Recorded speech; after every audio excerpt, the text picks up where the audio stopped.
טובים.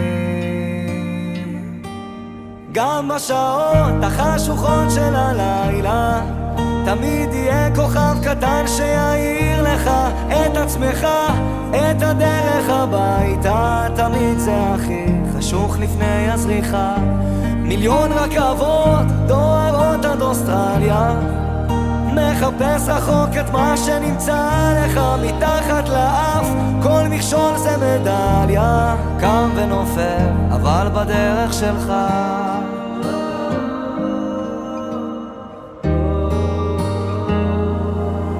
להתמודד עם הפחדים, לקפוץ למים עמוקים, לשחות עד הסוף, להגיע לחוף עד הלילה, להאזין גם לשירים, כי זמרים הם הרופאים הכי טובים שיש למדע להציע. עוד יבואו ימים טובים, אני מבטיח.